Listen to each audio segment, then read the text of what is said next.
कौन थे भगवान परशुराम, क्यों उनका अवतरण हुआ और उनके चरित्र से ऐसी हमें कौन सी शिक्षाएं मिलती हैं जिनको हम आज फॉलो करके अपने जीवन को सार्थक बना सकते हैं और उनकी चरित्र से हम सीखकर अपने जीवन में क्या एक मार्गदर्शन का काम ले सकते हैं ताकि हमको एक ऐसा ब्लूप्रिंट मिल जाए जिससे हमारा अपना जीवन भी सफल हो सके। आइए दोस्तों, इस वीडियो में सीखेंगे कि कौन से वो लेसन्स हैं, कौन से वो सबक है जिनसे हम भगवान परशुराम जी से सीख सकते हैं।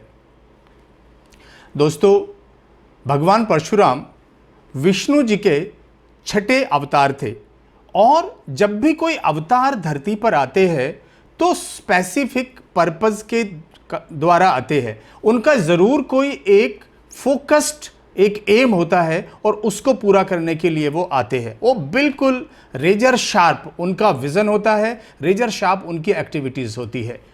तो बहुत सारी भ्रांतियां हैं यूट्यूब पर, बहुत सारा लिटरेचर है, लोग अपने अपने तरह से कहते हैं। जो मैं आपके सामने लेके आया हूं वो बहुत शोध के बाद लेके आया हूं ताकि सही तथ्य आपके सामने आए। कुछ क्वेश्चंस का मैं जवाब दूंगा और उनसे आपको जरूर एक भगवान परशुराम जी के बारे में सही एक शिक्षा मिलेगी और हम अपने जीवन को एग्जैक्टली क्या 1 2 3 क्या हम वो कौन से लेसन्स अपने जीवन के लिए निकाल सकते हैं जिनको फॉलो करके हम उनकी शिक्षा को खुद अपने ऊपर उतारें और बाकी लोगों में उनको लिखी जाए। क्योंकि हमने बहुत सुना है कि एक ही बात बोलते कि भगवान परशुराम ने क्षत्रियों को 21 बार मारा, तो ऐसे लगता है कि जैसे भगवान परशुराम केवल क्षत्रियों को मारना ही उनका एक काम था। आइए दोस्तों, शुरू करते हैं इस वीडियो को। कौन थे भगवान परशुराम? परशुराम थे विष्णु जी के छठे अवतार। पहले आप ये जान लीजिए, जैसे आप फिल्म देखते हैं, एक हीरो होता है और कई बार उसके 3 4 5 रोल होते हैं। इसी तरह भगवान एक ही हैं, भगवान विष्णु, लेकिन उन्होंने अलग अलग कारणों से, अलग अलग तरह से अपने बहुत सारे अवतार लिए। इसलिए हम कई बार कहते हैं पूर्ण अवतार होते हैं भगवान। जब जैसे भगवान कृष्ण और राम आए तो ये पूर्ण अवतार हुए। कई बार उनका कुछ किसी में अंश होता है तो वो अंश अवतार होते हैं। फिर कारण अवतार होते हैं, किसी किसी खास कारण से लेते हैं। और जैसे किसी को आपने देखा होगा कि उन्होंने नरसिंह अवतार लिया और कुछ खास कारण से जब वो आते हैं तो वो आके उस काम को करके चले जाते हैं। और ये जो परशुराम जी का अवतार है ये था आवेश अवतार। तो जब इनका अवतार हुआ तो दोस्तों उस समय पर क्षत्रियों का बहुत ज्यादा इस तरह से अधर्म फैल रहा था। इस धर्म और अधर्म को भी समझते हैं। देखिए, जो काम सही हो, गुड और बैड का जो डिफरेंस है वही धर्म और अधर्म का फर्क है। अधर्म क्या होता है? जब कुछ चीज सही नहीं हो रही हो तो समझिए अधर्म है। जैसे अधर्म को हमारे शास्त्रों में लिया गया है कि जब विप्र का अपमान होने लगे। विप्र का मतलब यहां केवल ब्राह्मण से नहीं है, विप्र का मतलब है जब इंटेलेक्ट्स, जब जो बुद्धिमान लोग हैं उनकी बात को ना सुने, उनको बिल्कुल चुप कर दें, उनको अपमान करने लगे। जब एनिमल्स का बहुत वध होने लगे जब, तो उसमें इकोलॉजी डिस्टर्ब हो जाएगी। देवताओं का अपमान होने लगे। जैसे हम कई बार देखते हैं, कभी कोई मूर्ति तोड़ देता है, कभी हम कई बार शनिवार को देखते हैं कोई भी शनि बन जाता है और मांगने लगता है। भगवान थोड़ी ऐसे मांगते हैं। और या फिर धरती पर जो पॉल्यूशन है वो इतना बढ़ जाए कि हमारी मानव जाति के लिए खतरा हो जाए। ये सही और गलत का फर्क है और इसी फर्क के लिए भगवान अवतरित होते हैं। परशुराम जी के कई बार लोग कहते हैं कि उनके मंदिर क्यों नहीं है, उनकी पूजा क्यों नहीं होती। तो परशुराम जी का अगर आप देखें तो ये अकेले भगवान हैं जिनके पास शस्त्र और शास्त्र दोनों है। रीजन उनका यह है कि शस्त्र आता है उनकी मां से क्योंकि वो क्षत्रिय थी, और शास्त्र आता है उनके पिता से क्योंकि वो एक ऋषि थे, ब्राह्मण ऋषि थे, बहुत ही गुणी ऋषि थे। तो इसलिए ये एक ऐसे भगवान है जिनके पास शक्ति भी है, शस्त्र भी है और शास्त्र भी है, इंटेलेक्ट भी है। और इनके मंदिर क्यों नहीं है? इनके बचपन का नाम था राम। जब वो विष्णु के अवतार हैं तो वो राम ही हैं। तो जब वो राम ही हैं तो राम की पूजा तो होती है। और परशु इनके सामने तब लगा जब इन्होंने शिव जी की पूजा की और शिव जी ने खुश होकर इनको ये फरसा दिया, परशु दिया, तब से इनका नाम परशुराम हुआ। तो आज से जान लीजिए कि मंदिर में जो राम है वही परशुराम है, इसलिए इनके अलग से मंदिर नहीं है, इनकी अलग से पूजा नहीं होती, क्योंकि राम और परशुराम एक ही हैं। क्या रामकृष्ण दोनों को भगवान परशुराम ने शस्त्र दिए? यह एक प्रश्न मुझे मिला। जी हां दोस्तों, जब भगवान परशुराम को आपने रामायण में एक प्रसंग देखा, जब वो धनुष तोड़ते हैं, तो वहां पर जब भगवान परशुराम को पता चल गया कि ये मेरे ही स्वरूप है, मैं एक ही हूं, हम दोनों एक ही हैं, तो तब उन्होंने उनको सारंग, अपना जो धनुष था वो दिया और उनको समझ में आया कि जो मेरा काम था वो मेरा पूर्ण हो गया और यहां से आगे अब आप ये करने वाले हैं। इसी तरह कृष्ण को भी उन्होंने सुदर्शन चक्र दिया। अब आते हैं दोस्तों क्षत्रियों के 21 बार धरतियों से विहीन करने के प्रसंग पर। देखिए दोस्तों, उस समय पर एक नर्मदा नदी के किनारे एक राजा होते थे, सहस्रा अर्जुन। उनकी 1000 भुजाएं थी और उन्होंने बहुत अत्याचार करना शुरू कर दिया था लोगों पर। उस समय पर उस एरिया में लोग कहते हैं कि 5 प्रजातियां थी नागों की, और ये स्नेक नहीं है, ये मानव प्रजातियां थी, और ये उनकी कन्याएं बहुत सुंदर होती थी। तो ये कहीं से भी किसी भी कन्या को उठा के ले आए, कभी किसी को मार दिया और नागों का वध कर देते थे। तो इस तरह से उन्होंने बहुत अत्याचार कर दिया था।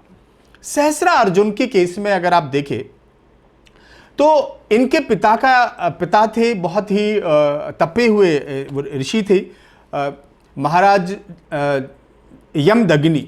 तो उनके पास एक कामधेनु, एक गाय थी, सुशीला गाय थी, और उन्होंने अपने तप से उनको बनाया था कि अगर मान लो 100, 200, 500 भी अगर मेहमान आ जाए तो उनको बोल दीजिए, वो दूध देती जाएंगी और उनको सेवन कर सकते हैं। अब यहां पर अत्याचार क्या होता, अधर्म क्या होता है कि राजा का काम है देना। राजा का काम किसी पर लालच आ जाए, किसी की माया पर, किसी के धन पर उसकी आंख आ जाए, वो अधर्म है।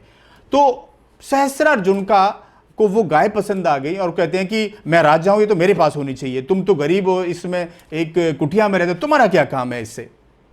तो वो उसको जबरन ले जाते हैं। हालांकि कामधेनु ने उनको के साथ युद्ध भी किया, क्योंकि उनके पास वो शक्तियां थी और उस युद्ध में उनको वो हरा भी देती, लेकिन उन्होंने इस तरह से कुछ दिखाया कि अगर आप ये बंद नहीं करेंगे लड़ना तो मैं तुम्हारे मालिक को मार दूंगा। तो वो कामधेनु को इस तरह से रुक जाती है और कामधेनु को ये सहस्रार्जुन ले जाते हैं। इसी बीच में इन्होंने इनके पिता का वध कर दिया, और इस वध करने के बाद जो इनकी मां थी रेणुका क्षत्रिय थी, और ये भी दोस्तों उस कुल से थी जिससे भगवान राम आते हैं, ये दशरथ आते हैं। उसका नाम था इक्ष्वाकु कुल, और ये भी बहुत तपी हुई थी।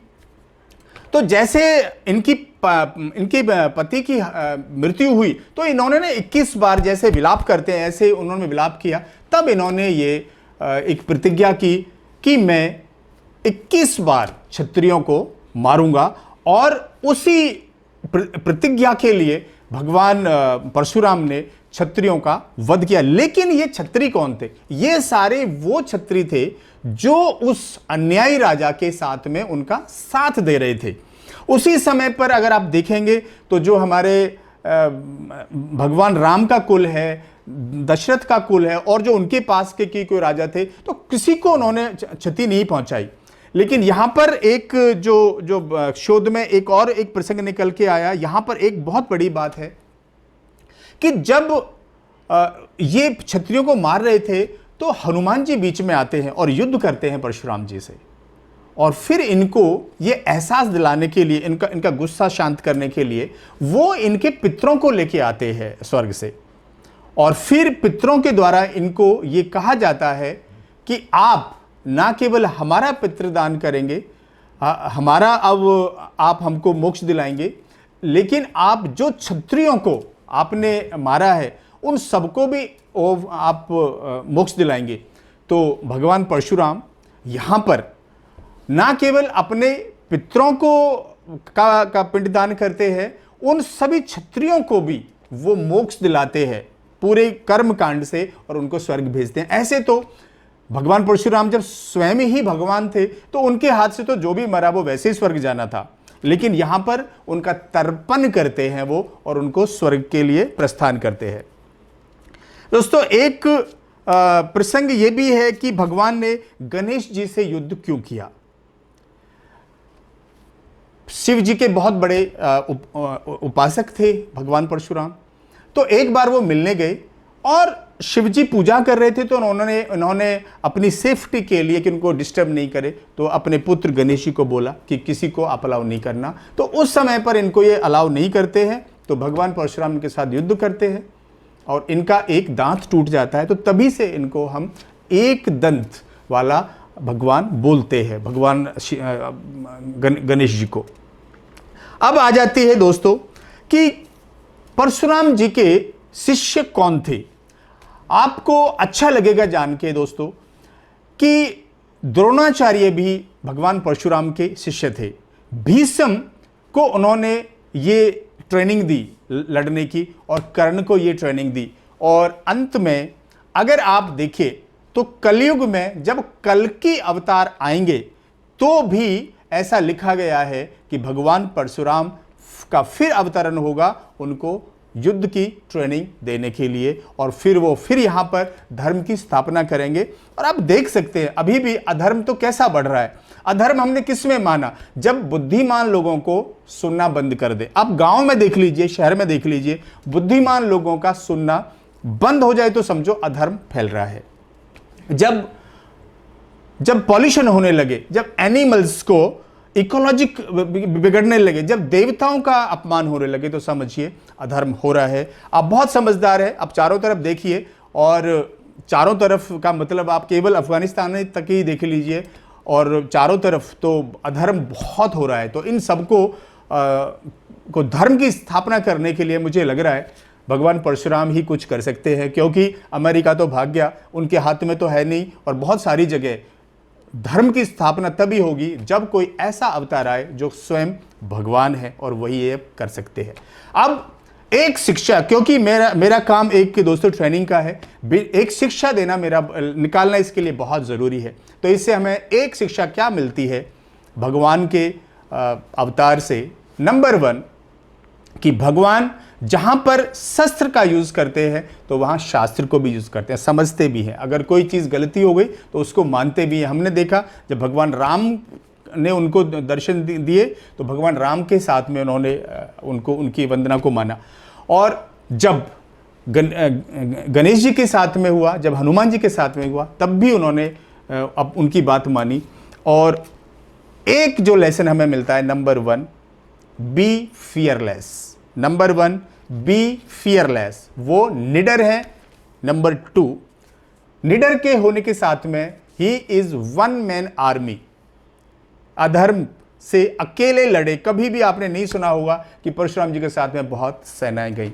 और तीसरा कि धर्म की स्थापना के लिए काम करते जाइए। धर्म का स्थापना के लिए मतलब सही काम करने के लिए, गुड और बैड, गुड का साथ दीजिए, करते जाइए। विप्र का, इंटेलेक्ट लोगों का सम्मान करिए, देवताओं का सम्मान करिए, एनिमल्स को बचाइए। एनिमल्स केवल मोर और गाय को बचाने से ही हमारा धर्म पूरा नहीं हो जाता, हमें सभी एनिमल्स का सम्मान करना चाहिए। धरती पर पॉल्यूशन को बचाना है ताकि इंसानियत और इंसान जिंदा रहे और भगवान के लिए काम करते रहें। दोस्तों, मैं उन सब लोगों को भी साधुवाद देता हूं जो अखिल भारतीय ब्रह्म समाज के लोग हैं, जो बहुत अच्छा काम कर रहे हैं, भगवान परशुराम की शिक्षा को लोगों तक ले जा रहे हैं, उनको बहुत आसानी से बता रहे हैं। उनके लिए भी मेरा साधुवाद।